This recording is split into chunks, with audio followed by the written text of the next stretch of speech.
वह आधी रात का समय था। राहुल अपनी कार को हल्की फुल्की बारिश के दरमियान दौड़ाए जा रहा था। वह मनाली के एक होटल में ठहरा हुआ था। तभी उसके फोन की घंटी बज उठी। राहुल नंबर देखकर मुस्कुराने लगा। वह नंबर किसी और का नहीं बल्कि उसकी गर्लफ्रेंड नताशा का था।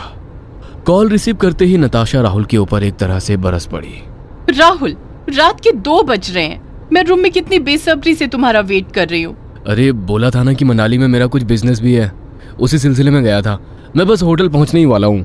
राहुल ने इतना कहा ही था कि तभी एक जोरदार बिजली तेज आवाज के साथ कड़की। राहुल का फोन डिस्कनेक्ट हो गया। अचानक राहुल की कार एक झटका देते हुए माल रोड के एक स्ट्रीट लाइट के ठीक सामने रुक गई। राहुल घबराता हुआ अपने आप से बोला, इसीलिए मुझे ये पहाड़ी इलाके पसंद नहीं आते। तभी राहुल की नजर जलती हुई स्ट्रीट लाइट के नीचे खड़ी हुई एक लड़की पर पड़ी, जिसका चेहरा उसके लंबे बालों से ढका हुआ था।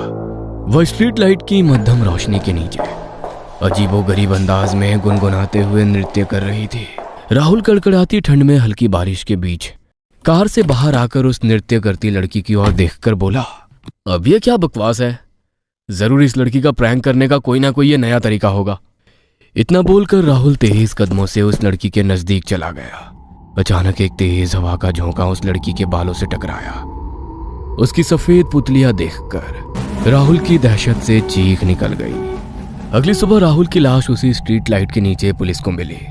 इंस्पेक्टर अतुल राहुल की लाश को बहुत ही गौर से देखते हुए हवलदार टीका से बोला, इसकी फटी हुई आंखें देखकर ऐसा लगता है जैसे इसने मरने से पहले कोई भयावह दृश्य देखा है। मुझे तो इसकी बॉडी देखकर ही दहशत हो रही है साहब। इसकी बॉडी को पोस्टमार्टम के लिए भिजवा दो।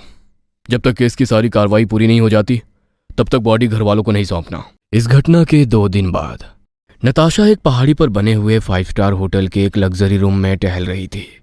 तभी रूम में उसके 2 दोस्त एंडी और कमल आ गए। नताशा उन दोनों को देखकर फूट फूट कर रोने लगी। मुझे जैसे ही पता लगा मैं तुरंत चला आया। और ये मैं क्या सुन रहा हूँ नताशा, यहाँ की पुलिस ने राहुल के परिवार को बॉडी सौंपने से इनकार कर दिया है। उनका कहना है कि जब तक इंक्वायरी पूरी नहीं हो जाती तब तक बॉडी नहीं सौंपी जा सकती। एंडी गुस्से में नताशा की ओर देखकर बोला, ये सब तुम्हारी वजह से हुआ है नताशा।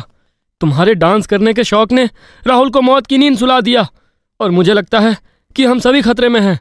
बकवास बंद कर एंडी, ये सब बकवास बातें होती है।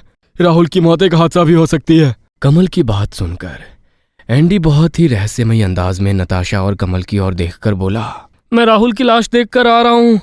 उसे बुरी तरह से चाकू से काटा गया है। सबका यही कहना है कि कोई इंसान इस तरह से मार नहीं सकता।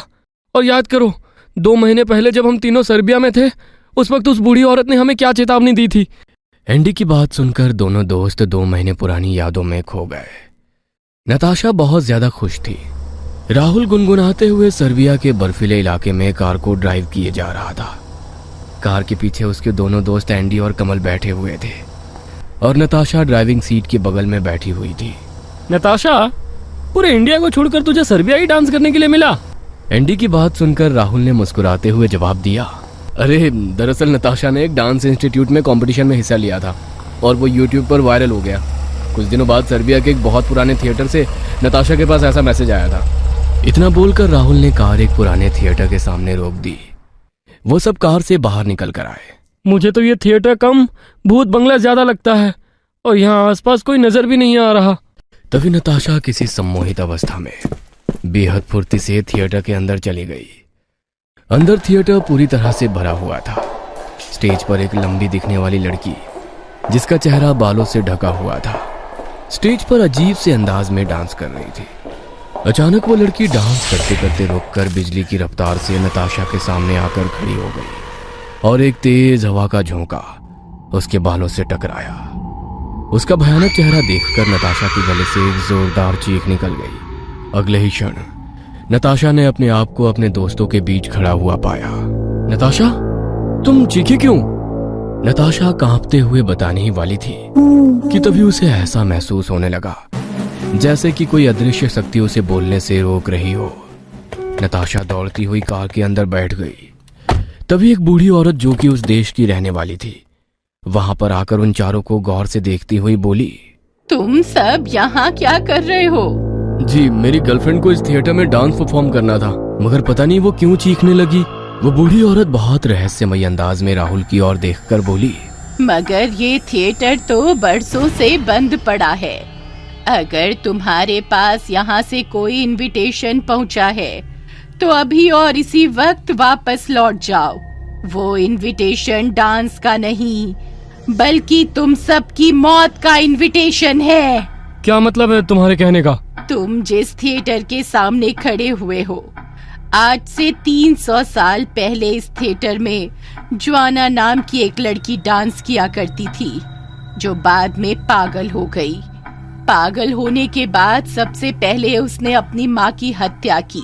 कहते हैं ज्वाना मरने के बाद भी, आज भी यहाँ इस थिएटर में लोगों को डांस के लिए इनविटेशन देती है, और जो उसे देख लेता है फिर दुनिया उसे नहीं देख पाती, क्योंकि ज्वाना की आत्मा उसके शरीर पर कब्जा जमा लेती है। एंडी नताशा की ओर देखकर बोला, वहां से आने के बाद जब तुमने अपने साथ बीती वो भयानक घटना हम तीनों को बताई, उस वक्त हमें विश्वास नहीं हुआ था, लेकिन अब मुझे लगता है कि राहुल के मौत से कहीं ना कहीं वहां का कनेक्शन जरूर है। देखो, मनाली से 50 किलोमीटर दूर एक तांत्रिक को मैं जानता हूँ। मुझे लगता है हमें जाकर उनसे मिलना चाहिए। लेकिन पुलिस ने मुझे होटल से बाहर निकलने के लिए मना किया है। अरे भाड़ में गई पुलिस और भाड़ में गए उनके इंस्ट्रक्शन। हमें अभी निकलना होगा। बाहर का मौसम बुरी तरह से खराब हो चुका था। तेज ठंडी हवा चलने लगी थी और हल्की हल्की बौछार भी होने लगी थी। वह तीनों कार के अंदर सवार होकर मॉल रोड पर पहुंचे ही थे कि तभी अचानक इंस्पेक्टर अतुल की जीप उनके सामने आकर रुक गई। सारे दोस्त बाहर निकलकर आकर खड़े हो गए। अतुल नताशा की ओर देखकर बोला, तो तुम यहां से अपने दोस्तों के साथ भाग रही हो? हमें तुम पर पहले ही शक था। कमल इंस्पेक्टर से कुछ कहने ही वाला था कि अचानक तेज बारिश भयंकर तूफान के साथ होने लगी। चारों ओर अंधेरा छा गया, मगर उस रोड पर बनी हुई स्ट्रीट लाइट की रोशनी जल उठी। अचानक नताशा देखते ही देखते उन सब की आंखों के सामने से गायब हो गई। नताशा को अचानक गायब होता देखकर उन सब की आंखें दहशत और खौफ से फटी की फटी रह गई। नताशा अजीब से अंदाज में उस स्ट्रीट लाइट के नीचे सर्बिया अंदाज में डांस करने लगी। उसके बाल इतने लंबे हो चुके थे कि उसका चेहरा ढका गया था। इंस्पेक्टर अतुल गुस्से से नताशा की ओर देखकर बोला, बस बहुत हो गई तुम्हारी नौटंकी, मुझे डराना चाहती हो? इतना बोलकर इंस्पेक्टर अतुल तेज कदमों से नृत्य करती हुई नताशा के पास चला गया। अगले ही पल एक तेज हवा की झोंके से नताशा के बाल उसके चेहरे से हट गए। नताशा की आंखों की पुतलियां बिल्कुल सफेद पत्थर जैसी हो चुकी थी। उसका चेहरा काला पड़ चुका था और उसके दोनों होठों की दरमियान खून बह रहा था। उसके हाथ में एक बड़ा सा चाकू था। अगले ही पल उसने इंस्पेक्टर के ऊपर ताबड़तोड़ वार शुरू कर दिया। एंडी चीखते हुए कमल से बोला, मेरा शक सही निकला। उस सर्बियन डांसिंग लेडी ज्वाना की आत्मा नताशा के अंदर कब्जा कर चुकी है और उसने ही राहुल को भी मारा है। अचानक नताशा बिजली रफ्तार से नृत्य करती हुई कमल के करीब आ गई और कमल को देखकर बुरी तरह से मुंह फाड़कर चीखने लगी। नताशा का मुंह बहुत बड़ा होकर फैल गया। अगले ही पल नताशा के मुंह से सैकड़ों कीड़े निकलकर कमल, एंडी और हवलदार टीका के मुंह पर चिपक गए। उन तीनों की दर्दनाक चीख सन्नाटे को चीर गई। अगले दिन चारों की लाशें मॉल रोड पर बनी उस स्ट्रीट लाइट के नीचे मनाली पुलिस को मिली और नताशा को फिर कभी देखा नहीं गया। हाँ, कभी कभी वो वहां पर अक्सर स्ट्रीट लाइट के नीचे डांस करते हुए नजर आती है और जो व्यक्ति उसे देखता है फिर उस व्यक्ति को दुनिया दोबारा नहीं देखती। उस बूढ़ी औरत ने सच कहा था कि सर्बियन लेडी ज्वाना आज भी लोगों को अपने पुराने थिएटर पर ज्वाइन करवाती है और जो उसे देख लेता है उसे दुनिया दोबारा नहीं देखती, क्योंकि वो उसके शरीर पर कब्जा कर लेती है। और नताशा के साथ भी कुछ ऐसा ही हुआ था।